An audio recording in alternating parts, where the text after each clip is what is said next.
Hello दोस्तों, नमस्कार। Welcome back to curious Sharif for the daily dose of football. तो सबसे पहले शुरुआत करते हैं आईएसएल के कमर्शियल पार्टनर से, क्योंकि कल एआईएफएफ को जो आईएसएल एंड आईडब्ल्यूएल के कमर्शियल पार्टनर के रिगार्डिंग 3 बीड रिसीव हुए थे, उसको उन्होंने ओपन किया, जिसमें आईएसएल के लिए जीनियस स्पोर्ट्स एंड फैनकोड ने बीड किया था एंड आईडब्ल्यूएल 2 के लिए कैप्री स्पोर्ट ने बीड किया था।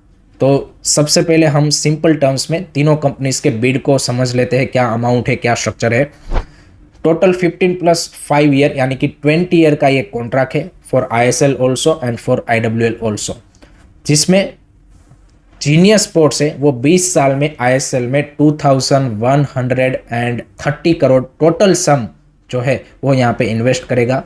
फैन कोड 20 साल में 1190 करोड़ इन्वेस्ट करेगा एंड कैप्री स्पोर्ट आईडब्ल्यूएल में 150 करोड़ टोटल 20 ईयर में इन्वेस्ट करेंगे। अब इसको यहाँ पे अगर आप every year you can say कि सिंप्लीफाई करें तो जीनियस स्पोर्ट फर्स्ट ईयर में इन्वेस्ट करेगा 64 करोड़ प्लस एवरी ईयर 5% का इंक्रीमेंट है सभी के लिए।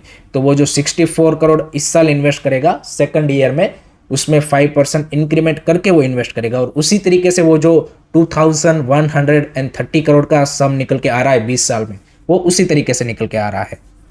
Same goes for the fan code कि फर्स्ट ईयर में वो 36 करोड़ इन्वेस्ट करेंगे प्लस एवरी ईयर 5% का इंक्रीमेंट करते करते वो 20 साल में टोटल 1190 करोड़ करेंगे। And same goes for the Capri sport की जो यहाँ पे फर्स्ट ईयर में 4.5 करोड़ इन्वेस्ट करेंगे एंड एवरी ईयर 5% इंक्रीमेंट करते हुए टोटल वो 150 करोड़ यहाँ पे 20 साल में इन्वेस्ट करेंगे। अब इसको और ज़्यादा सिंप्लीफाई करना है कि भाई इसमें एआईएफएफ को कितना मिलेगा, क्लब्स को कितना मिलेगा, क्या है इसका प्रॉफिट और एवरीथिंग। तो जैसे पहले एफएसडीएल हम सबको पता है कि एवरी ईयर एआईएफएफ को 50 करोड़ देता था, उस टर्म्स में अगर आपको समझना है तो ये जो तीनों कंपनीज है वो हर साल जो इन्वेस्ट करेंगे उसका 20% एआईएफएफ के लिए रिजर्व है। वो जो पहले जैसे एफएसडीएल 50 करोड़ देता था उसी तरीके से अगर आप जीनियस स्पोर्ट्स का देखें तो वो 64 करोड़ डाल रहे हैं लीग में, उसमें से 20% यानी कि 12.8 करोड़ एआईएफएफ को पहले रिजर्व हो जाएगा और उसके बाद वो जो 64 करोड़ का अमाउंट में से जो भी 12.8 करोड़ कट करके जो पैसा बचेगा वो फिर लीग में डाला जाएगा। उसमें से फिर ऑपरेशनल चीज़ें, फिर उसके बाद ऑब्वियसली भाई जो ब्रॉडकास्टिंग का भी पैसा आएगा, वो सारा मिला के फिर टोटल रेवेन्यू जो लीग का है वो बनेगा एंड उसको फिर अगर कोई एट द एंड प्रॉफिट होता है तो फिर क्लब्स, कमर्शियल पार्टनर, एआईएफएफ को फिर से रीडिस्ट्रीब्यूट किया जाएगा, जो जिसमें बताया जा रहा है कि भाई जो टोटल रेवेन्यू यहाँ पे बनेगा उसमें से 30% कमर्शियल पार्टनर को जाएगा एंड 70% एआईएफएफ को जाएगा और फिर वो जो एआईएफएफ है वो 70% को भाई उसमें से 60% क्लबों को देगा और बाकी अपने पास रखेगा। वो सारी चीज़ें बाद में है, जब अगर पैसा बचता है तो आपका लीग करने के बाद, सारा लीग का खर्चा करने के बाद पैसा बचता है तो उसको रीडिस्ट्रीब्यूट किया जाएगा। सेम फैन कोड के लिए भी है। फैन कोड में से जो 36 करोड़ वो फर्स्ट ईयर इन्वेस्ट कर रहे हैं उसमें से 20% यानी कि 7.2 करोड़ यहाँ पे एआईएफएफ अपने पास रख लेगा। उसके बाद जो पैसा बचेगा उससे बाकी सारी चीज़ें की जाएगी। एंड कैप्री स्पोर्ट्स का भी सेम चीज़ है कि 4.5 करोड़ में से यहाँ पे 90 लाख पहले एआईएफएफ रख लेगा, बाद में बाकी सारी चीज़ें की जाएगी। तो ये है, आपको अगर एफएसडीएल के साथ कंपेयर करना है कि वो 50 करोड़ देते थे, इधर यहाँ पे एआईएफएफ को मिलेगा 12.8 करोड़ यानी कि 4 गुना का आपको यहाँ पे कम पैसा मिल रहा है इन टर्म्स ऑफ दी, अगर आप प्रीवियस डील देखें तो उसके पर्सपेक्टिव से। दूसरा यहाँ पे एक और क्वेश्चन आ रहा है कि भाई ये क्या डील यहाँ पे सस्टेनेबल या फिर प्रॉफिटेबल है। तो भाई देखिए, जो फैन कोड वाली डील है उसमें जिस तरीके से उन्होंने जो स्ट्रक्चर दिया है उसमें भाई क्लबों के लिए अपफ्रंट चाहे उतना पैसा ओवरऑल लीग में नहीं वो डाल रहे हैं, लेकिन क्लब के लिए सेंट्रल पूल रेवेन्यू से वहाँ पे स्टार्टिंग से ही पैसा जनरेट होना स्टार्ट हो जाएगा। उस तरीके से उन्होंने वो डिस्ट्रीब्यूट किया है। जबकि जो जीनियस स्पोर्ट वाला डील है वो एआईएफएफ के लिए ज़्यादा फायदेमंद है, क्योंकि वहाँ पे उनको अपफ्रंट ही ज़्यादा पैसा मिल रहा है। क्लब्स भी क्या चाह रहे हैं कि भाई एट दी एंड हमें सेंट्रल पूल से कुछ पैसा मिलना चाहिए, एआईएफएफ चाह रहा है कि भाई हमें यहाँ पे हमारा पैसा मिलना चाहिए। दोनों उसी एंगल से सोच रहे कि भाई किससे हमें ज़्यादा पैसा मिले। तो फैन कोड की डील से क्लब्स को अभी से पैसा मिलना थोड़ा सा स्टार्ट हो जाएगा, इधर भाई यहाँ पे एआईएफएफ को जीनियस स्पोर्ट की डील से ज़्यादा पैसा मिलेगा। इसीलिए भाई क्लब्स फैन कोड को चाहते हैं, एआईएफएफ चाहता है कि भाई जीनियस स्पोर्ट्स आए। बाकी कैप्री स्पोर्ट वाला तो आई थिंक डील मेरे को लगता है कि वो हो ही जाएगा, वो आईडब्ल्यूएल क्लब्स एंड एआईएफएफ दोनों के लिए भाई अच्छा डील है। बट जो ये जीनियस स्पोर्ट वाला डील है, सम आपको दिख सकता है कि भाई 2130 करोड़ भाई 20 साल में इन्वेस्ट करेंगे, बट एट दी एंड भाई क्लबों के लिए बाबा जी का ठुल्लू ही है, क्योंकि हम सबको पता है कि आपकी जो ब्रॉडकास्टिंग की वैल्यू है वो उतनी है नहीं। तो क्लबों के लिए यहाँ पे 20 साल इन्वेस्ट करने के बाद भी अगर वो लोग यहाँ पे प्रॉफिट नहीं कर पा रहे हैं तो इट डजंट मेक सेंस। सो ये एक बड़ा क्वेश्चन है। अभी यहाँ पे फैंस के दिमाग में क्या है कि भाई यहाँ पे इतना पैसा आ रहा है, बट ये पैसा अगर आप देखेंगे तो भाई यहाँ पे एफएसडीएल जो पहले इन्वेस्ट करता था उससे कई गुना कम है, एंड उसके बावजूद भी आपका कोई यहाँ पे सस्टेनेबिलिटी का या फिर प्रॉफिट का कोई यहाँ पे सीन नहीं बन रहा है। पहले जो एफएसडीएल है वो सेंट्रल पूल रेवेन्यू से क्लबों को जो पैसा देता था उससे एटलीस्ट क्लब कुछ पैसा यहाँ पे यू कैन से कि रिकवर कर पाते थे, यहाँ पे वो भी अभी पॉसिबिलिटी नहीं दिख रही है। सो डील मिली है, बट ऐसा नहीं है कि भाई इससे सारी चीज़ें आपकी यहाँ पे सॉर्ट आउट हो जाने वाली है। सो लेट्स सी यहाँ पे फाइनल डिसीजन क्या बनता है।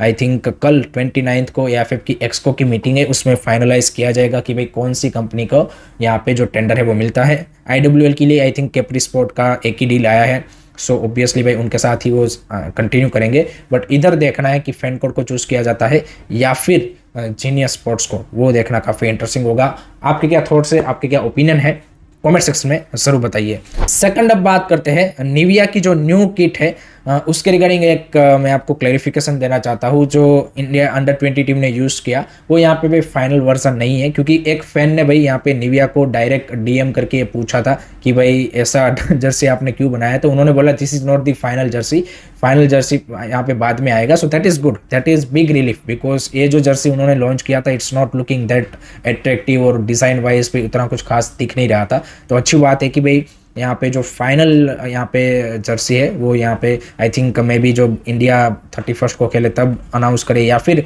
आफ्टर कपल ऑफ मंथ भी अनाउंस कर सकते हैं, क्योंकि अभी जल्दी जल्दी में डील हुआ है तो मे बी यहाँ पे उन्होंने ये यू कैन से कि डिज़ाइन करके दे दिया है। बट आफ्टर सम टाइम आपको यहाँ पे जो फाइनल वर्जन है या फिर जो बेटर डिज़ाइन वाला जर्सी है वो देखने को मिलेगा। So that is a big big relief, because ये उतना कुछ खास लग नहीं रहा था।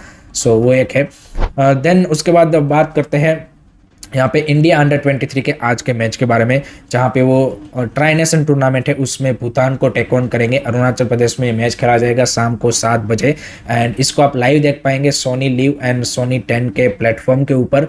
And it's not gonna be easy match, because Bhutan ने फर्स्ट मैच में तजाकिस्तान को भाई अच्छी फाइट दी थी एंड सिर्फ 1-0 से वो मैच हारे थे। एंड भूटान की अंडर 23 टीम में जो कई सारे प्लेयर है, आई थिंक 8 to 9 प्लेयर्स उनकी सीनियर टीम में भी यहाँ पे इसके बाद खेलने वाले हैं 31 को, क्योंकि भूटान की सीनियर टीम का मैच है ब्रुनेई के सामने।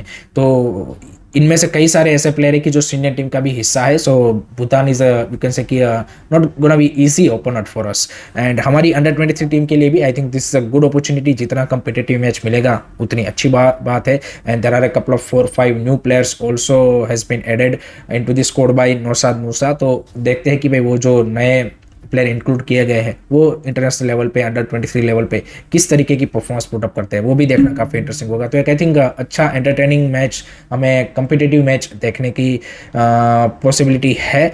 बाकी definitely India will be the favourites and I think हम ये मैच निकाल लेंगे एट द एंड, ऐसी एक्सपेक्टेशन है। आपकी क्या एक्सपेक्टेशन है कमेंट सेक्शन में ज़रूर बताइए।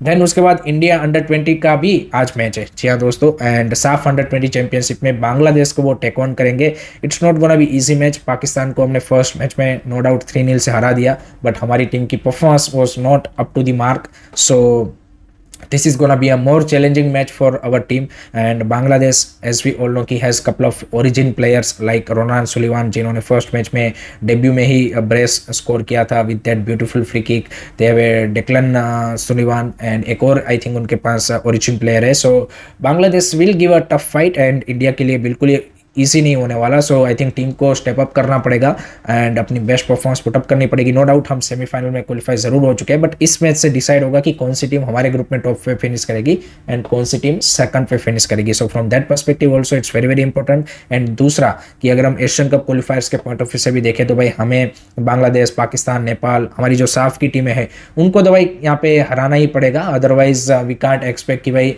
हम यहाँ पे एशियन कप क्वालिफायर्स में जाके अच्छा करके यहाँ पे क्वालिफाई हो पाएंगे, बिकॉज अगर आप साफ लेवल का चैलेंज यहाँ पे उस तरीके से नहीं कर पा रहे हो देन तो भाई फिर एशियन लेवल पे जो और ज़्यादा स्ट्रॉन्गर टीमें आएंगी वहाँ पे फिर आपका चांसेस और ज़्यादा कम हो जाता है। So from that perspective it's very very important game. Let's see how team is gonna perform. आपका क्या प्रेडिक्शन है do let me know in the comment section. Next उसके बाद अंडर 17 के बारे में बात करते हैं, क्योंकि वो भी आज एक मैच खेल रहे हैं। तो हमारी तीनों टीमें अंडर 23, अंडर 20 एंड अंडर 17 तीनों के आज मैचेस है। अंडर 17 आज खेलेंगे इंडोनेशिया के सामने, कि जहाँ पे फर्स्ट मैच में थाईलैंड के सामने हमारी टीम ने 2-2 से ड्रॉ किया था। ये सेकंड फ्रेंडली मैच है हमारी अंडर 17 टीम का, क्लोज डोर मैच होगा, तो ये आपको कहीं पे देखने को नहीं मिलेगा, but it's gonna be a good competitive match for our under 17 boys as a part of preparation for upcoming under 17 Asian cup. तो लेट्स सी विवियानो की टीम किस तरीके से इंडोनेशिया के सामने अब परफॉर्म करती है, वो भी देखना काफ़ी इंटरेस्टिंग बन जाएगा।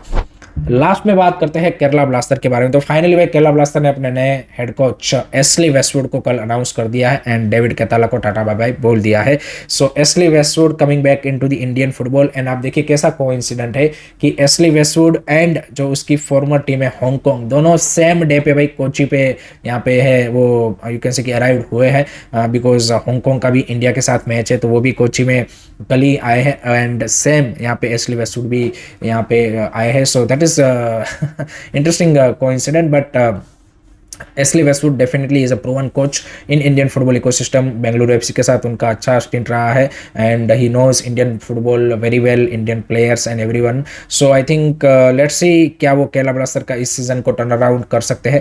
That is gonna be really interesting to see and expectation होगी फैंस की, बट चैलेंजिंग भी है, it's not gonna be easy. So let's see how is gonna you can say कि रीबिल्ड और reshape the team of Kerala blaster. आपकी क्या expectation है from him, comment section में जरूर बताइएगा। So that's it from my side guys regarding today's football news. I hope कि आपको वीडियो पसंद आया होगा। Keep supporting this channel, don't forget to like, share and subscribe curiously. जय हिंद, जय भारत।